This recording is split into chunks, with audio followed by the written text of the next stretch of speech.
But let's move straight on to a new call.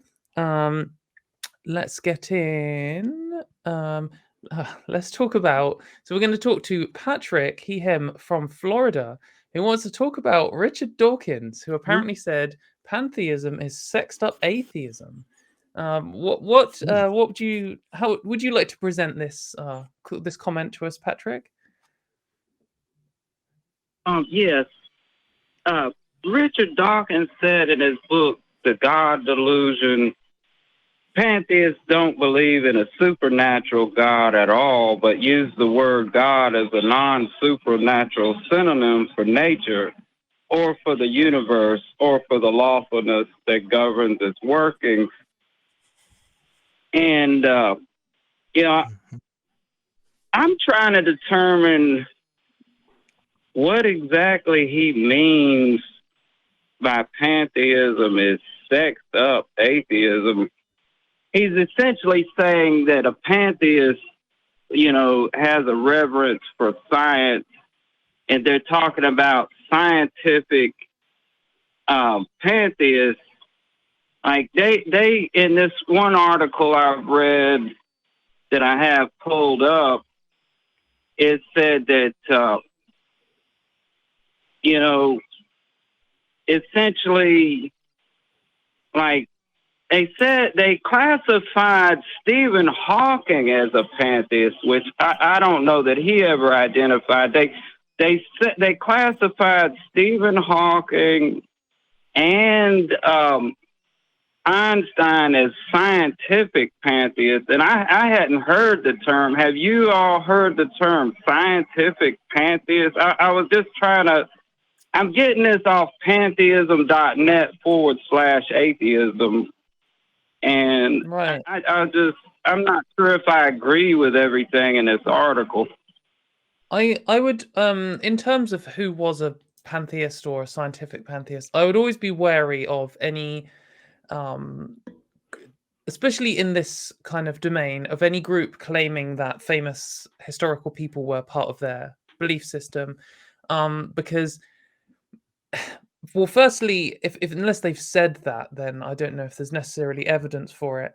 But also, sometimes you get this thing where, like, in terms of pantheist, sometimes a pantheist, or in discussions I've had with pantheists, they will just say, I think that God is the universe and everything, and that's what God is to me. And then really my argument is, well, I agree the universe exists.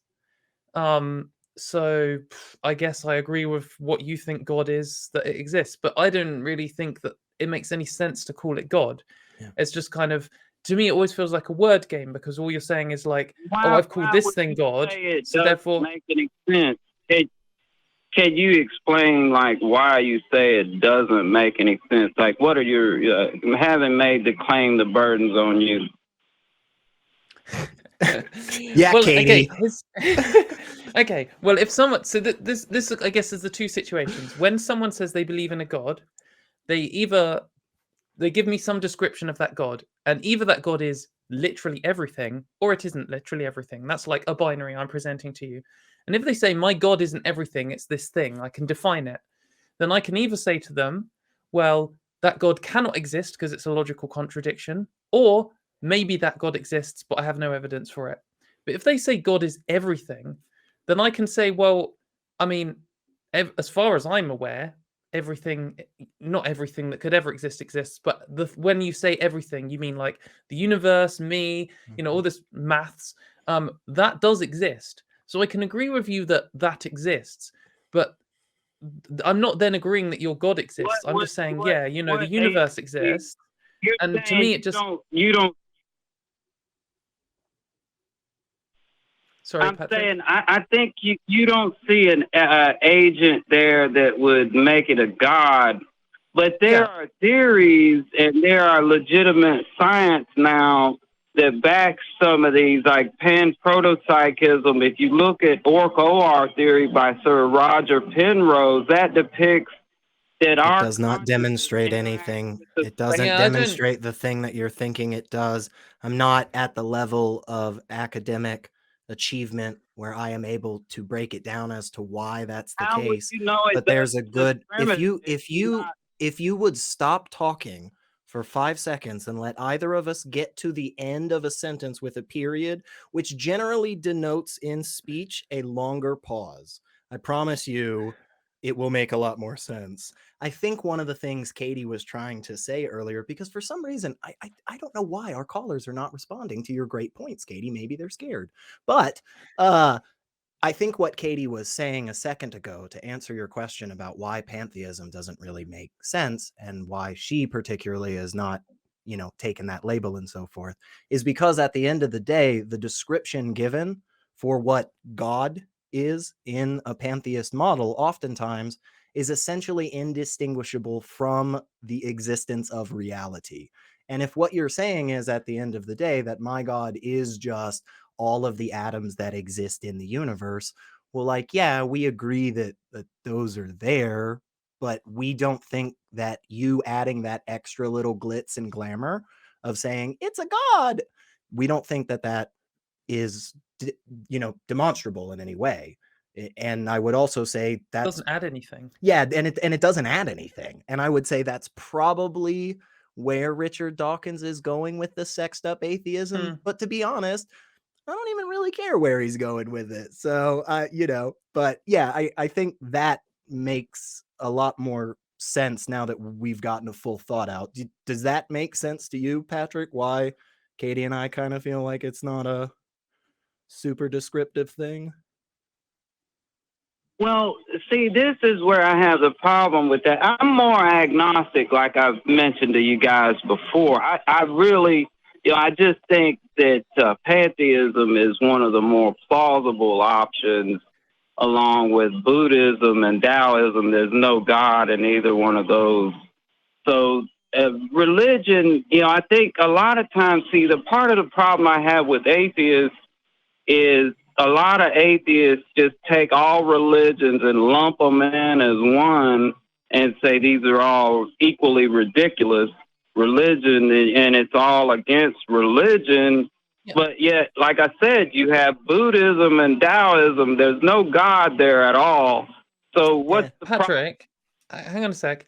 The thing is, I can agree with you that some religions are more ridiculous than others. Like if your religion is based around A equals not A, if there's a central, undeniable logical contradiction, your religion is more ridiculous than one that doesn't explicitly have that as the central premise.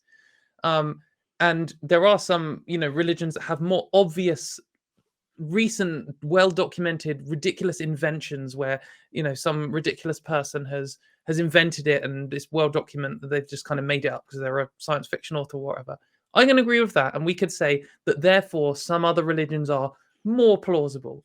But the problem is if I give you a million explanations and some of them are more plausible than other, that just because some of them are completely ridiculous, that doesn't mean that they are at all plausible. And it doesn't, even more importantly, it doesn't mean we have any evidence for them. Like I could invent a story. I could say, the universe was created by a wizard called Dave and it cast a magic spell. I could tell you this story and I could create a story that didn't have any logical contradictions in, and it didn't have anything disgusting like saying slavery was morally permissible. And then you would have to agree that we don't have evidence for what I just said. And we also don't have evidence for, this other religion X, which is also more plausible than Christianity. But my one's more plausible because my one doesn't have any logical contradictions, doesn't have any moral, immoral garbage in it. So does that mean that my made-up story about Dave the Wizard is worth believing in? Just because it's more plausible, because it doesn't have a logical contradiction? I just feel like that's a really bad reason to give anything a chance. What I would do as an atheist, I would say, well, this religion explained to me over here has a logical contradiction, so it's just wrong.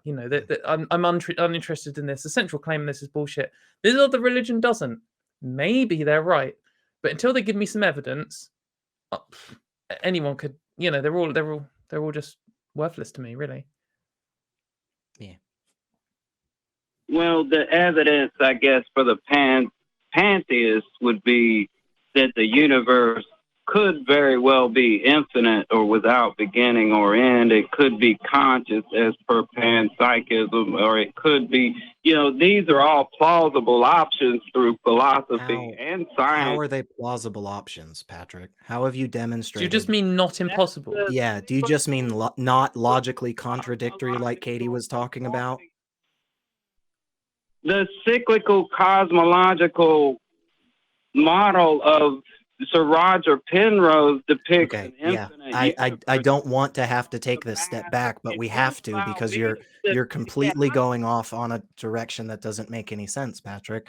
And we appreciate you calling. I always think we have interesting conversations, but you have to respond to the things that we're saying, because there's a really important reason why Katy just laid all that out, I think. And one of the reasons is to get to this point where you said, well, it could be the case that the universe is conscious. How have you demonstrated that to yourself?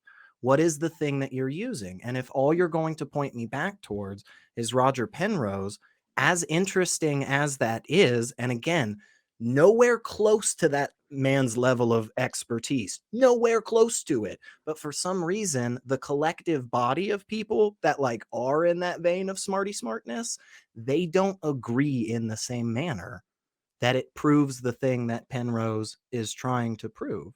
So again, the question is, Patrick, what have you done to demonstrate the plausibility of the universe being conscious? I mean, I've read several articles on this. Psychology Today has a good article about it. That is a great place to start looking into this claim, rather than saying this is going to demonstrate that the universe is conscious. That is a place to start. And the next step would be going to find something that is also seemingly authored by somebody, again, who is in that field of study, who has done this for a while and has some type of way to demonstrate information to you. But all of the stuff that they say in their article is totally against the one article that you read. So I don't think we have shown that this is plausible. I think all we've done is show that there is no logical contradiction like A equals not A, which is the distinction that Katy was making earlier. It was really well laid out. I really would suggest going back and listening to it. But does that maybe make a little bit of sense, or am I just rambling in your eyes?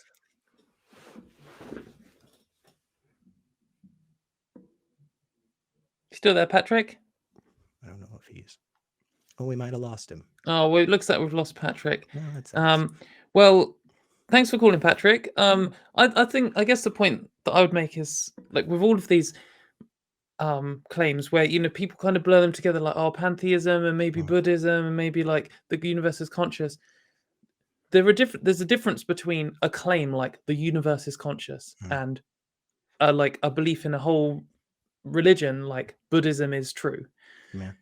If you demonstrated to me the universe was conscious, that would be cool. It'd be an interesting. Or you demonstrated it definitely wasn't 100%.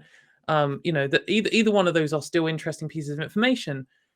But the only thing I have then learned is that the universe is conscious, or that it's not. That hasn't then proved that Buddhism is true. Right. It hasn't shown me that this religion is more plausible than this one. We just have one new fact, and that might mean that some things that we believed can be ruled out, and some other things we didn't believe can be ruled back in, or whatever. But we only, when we prove something to the best degree that we can, we demonstrate something and make predictions based on it. That's the only thing new that we've learned. So if you're, I still, I think it would be good if you're still watching, Patrick, to go and have a think about the A equals not A thing that we're saying about. Look, Katy, it is not logically contradictory that the all-powerful entity controlling the universe is a lichen. It is not logically contradictory, folks. So if you out there want to start a lichen-based religion, no, please don't do that. Don't do that.